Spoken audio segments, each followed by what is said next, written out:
Here we go. Oh, covernya dilepas, tadi nggak ada ya covernya. Ya kan Jod? Tadi nggak ada kan Jod ya? Ini solusinya. Ya. Kita datang karena waduh. Harus dikasih ginian. Ya, ini produk barunya. Oke, ini ada Pak Suban. Ini yang lebih paham terkait yang lagi rame katanya ya, yang soal karat.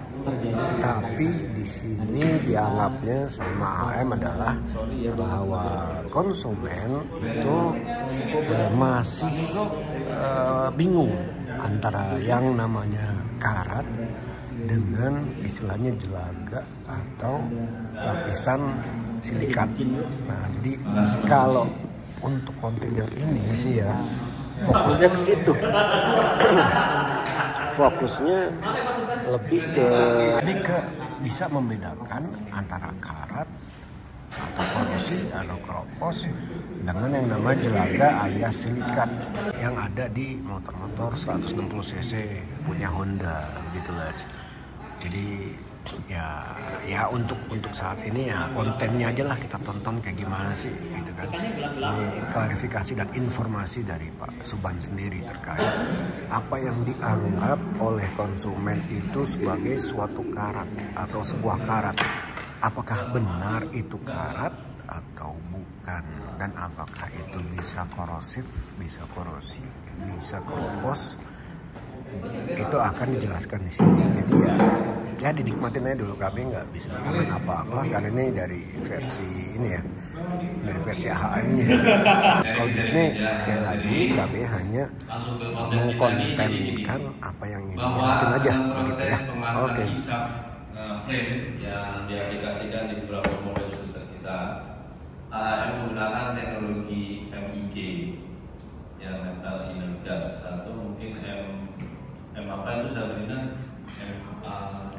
GB, GMAW ya, sama.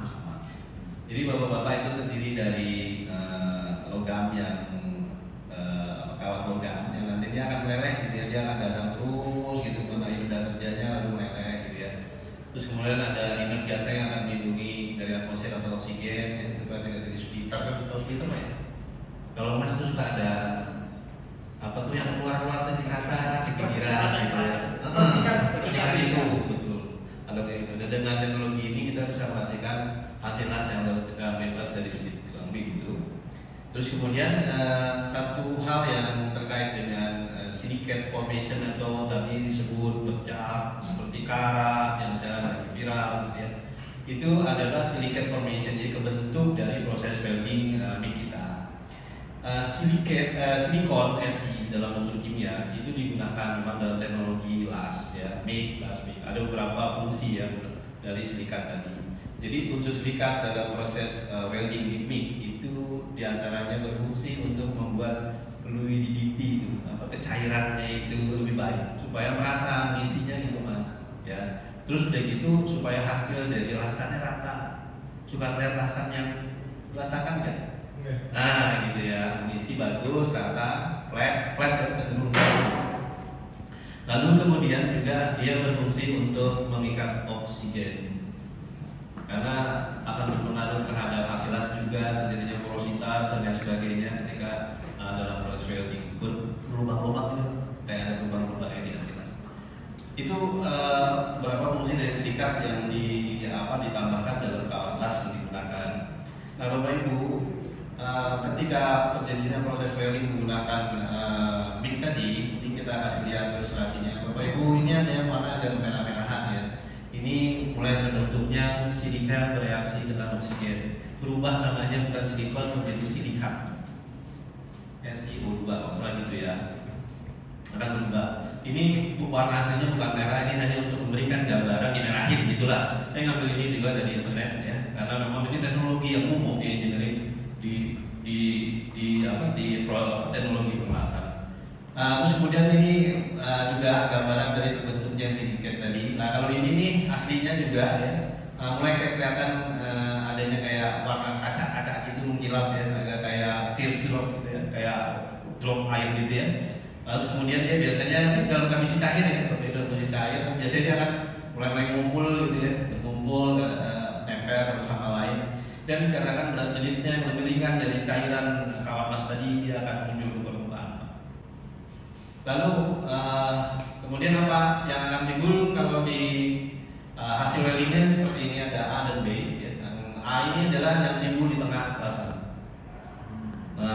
Yang B itu timbul di pinggir las, toe namanya, pinggiran.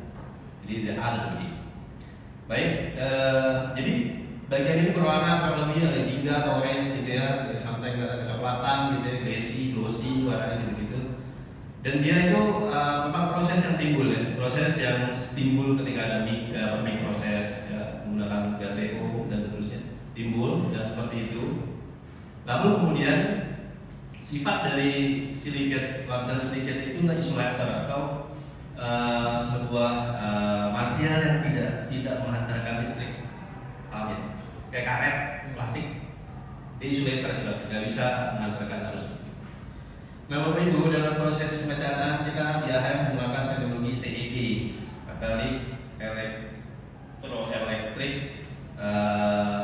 deposition. Jadi proses kayak elektrolisis, kalau Bapak kenal proses apa namanya? Cepuh ya, penyepuhan gitu ya, nge-chrome, kalau ada motor bilangnya chroming gitu ya.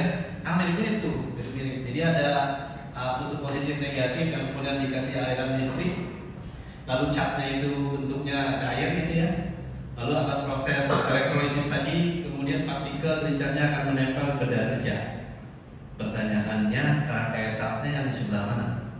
Yang di sini Bapak Ibu ya, digantung, di jalan kayak konveyor gitu gambarannya. Katanya di YouTube juga ada, ya, dia akan naik gitu proses. Nah, karena dia sifat insulator, sedangkan ini prosesnya adalah elektrolisis, dia kurang lebih gitu, maka dia tidak menempel pada lapisan silikat. Sampai sini paham ya? Tidak menempel karena insulator. Kalau yang lainnya nempel nggak? Nempel. Kalau divisi. Ceritanya gitu, Bapak Ibu. Lalu kemudian hasil risetnya kayak gini, yang viral. Ada yang A, itu A yang ini, ada yang B, B itu di pinggir, yang ini, A dan B. Ada dua. Tampaknya betul nggak? Sofar ya, terus pasir lagi. Ya ada dua lah ya, ada dua ya, yang tengah dan yang di pinggir juga, Bapak Ibu. Dan ini lapisan ini seperti kalau dilihat itu kayak ada kayak kaca-kacanya gitu. Tapi warnanya emang agak mirip kayak karat, ada warnanya orange gitu. Sehingga orang menganggap ini adalah karat gitu. Kalau dilihat sepintas karat gitu kalau gitu lah. Tapi sebenarnya itu adalah lapisan silikat. Dia sifatnya juga antioksidan. Jadi kalau dalam prosesnya difaktori dalam proses faktor ini itu kemudian gimana supaya tidak teroksidasi dengan air, dengan garam, ya gitu. Orang itu lapisan antioksidan. Biasanya ada yang berupa cat, lapis cat, gitu ya bapak-bapak ya, lapis cat dan lain sebagainya. Nah, karena fungsinya di lapisan silikat itu juga berfungsi yang sama, mempertahankan logam di belakangnya dari korosi. Bahkan cenderung glowingnya atau rekatnya dia itu lebih kuat dari catnya. Cat itu ya kalau dirompal ya lepas. Silikat juga sama. Kalau udah rompal kemudian kena dasarnya logamnya ya karat. Selama dia nggak diotak-atik, dia nggak berkarat kalau itu. Dan dari apa yang kita survei juga, beberapa motor yang setahun, udah 2 tahun gitu, di bagian itu memang tidak timbul karat. Sampai sini bisa dipahami ya, Bapak Ibu ya. Oke. Sekarang saya mau lebih mendemokan lagi biar kamu kenal masalahnya atau kamu kenal apa yang dipermasalahkan itu di publik, bisa benar-benar dipahami ya sama teman-teman yang bisa dibantu nggak nih? Ada yang praktek yang ini praktek ini tisu ya Bapak Ibu. Ini saya mau jelasin apa yang saya ada di tangan saya ini adalah komponen sepeda motor tanpa lapisan cat. Ya, ini adalah komponen motor tanpa dilapisi cat. Lalu dia telah teroksidasi sehingga timbul karat. Ini bersih tisunya ya. Saya mau menjelaskan bahwa kalau dia korosif sifatnya, permukaannya telah mengalami proses korosi, itu ada jelaga karat Pak ya. Ada jelaga karatnya ya. Jadi mestinya kalau dilap itu ngikut ke tisunya atau begitu. jelaganya ngikut jelaga karatnya. Iya. Oke, bersih ya, sekali lagi bersih. Ambil bagian yang lainnya, gitu ya, kurang lebih ya ada. Itu jelaganya. Ya kadang ada yang kering, ada yang tergantung ya kalau apa namanya karatnya kayak apa. Oke. Gitu ya. Kalau yang udah ekstrim banget kerendam sama krim klorida, air garam, asal sekali mas, gitu ya. Kalau mau coba-coba kalau di rumah ya boleh. Ya. Yang tipe karat itu kan rata-rata di sini nih. Ya, mana. Gosok. Karatin nggak? Cadim. Nah, ya. Bersih ya? Nggak ada bersih. Kok nggak coklat sih? Karena ini adalah Itu pelapisan silikatnya. Asem tenang, se. Ini kenapa pajak banget ya? Mas tuh ya. Jalan. ya, terus Pak. Clean ya. Oh, clean ya, bersih. Busuknya jangan pakai pisau, pakai tisu aja. Oke, coba ini. Kita coba nih. Nih, Cak. Gosok. Jangan pakai amplas itu ya. Jadi keluar jin ya. Enggak ada nih. Dan kalau kena air atau air garam, air laut ya bisa terekspos juga. Kurang lebih itu mungkin Bapak Ibu ya yang bisa saya sampaikan untuk share ke teman-teman sore ini. Cukup ya.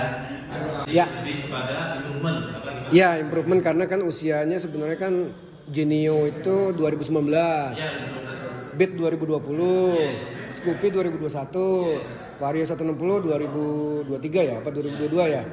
Nah itu kan sementara kita kalau benar-benar apa patokannya ke video yang viral, itu kan kesannya tuh kroposnya di sini tuh Pak, di sini gitu rata-rata gitu kan, bukan di sebelah sananya gitu.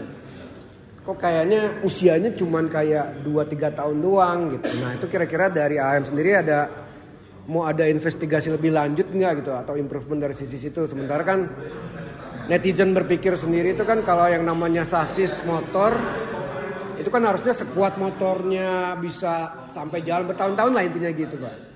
Nah kira-kira gimana Pak Suban? Oke, ini ya bahwa setiap produk improvement produk saja kalau produk pasti ada unsur improvement tadi ya. Lalu melihat aftermarket nih kualitinya kayak apa, kayak kasusnya lagi sekarang ya, bagi viral apa segala macam itu sebenarnya sudah jelasin. Nah kita tuh dalam investigasi case by case kita namanya kalau bahasa kita namanya perbanyak data. Kenapa sih Pak harus banyak data? Bukan data banyak. Tadi teman-teman belum jelasin juga, dipakai berulang, videonya dan sebagainya. Ya kita harus kumpulin dulu benar-benar data itu, baru kemudian kita masukin ke proses. Ya untuk kemudian gigi dan case-by-case kayak apa yang ada obatnya. Tapi dalam konteks development setiap model AHM pasti akan melakukan pengembangan sendiri dengan kebutuhan pasarnya kayak apa dan kasus-kasus yang terjadi di pasar. Ada saja semua teman-teman development itu beruang, proses investigasi beruang. Seperti itu sih yang bisa. Siap Pak Suban. Siap. Oke.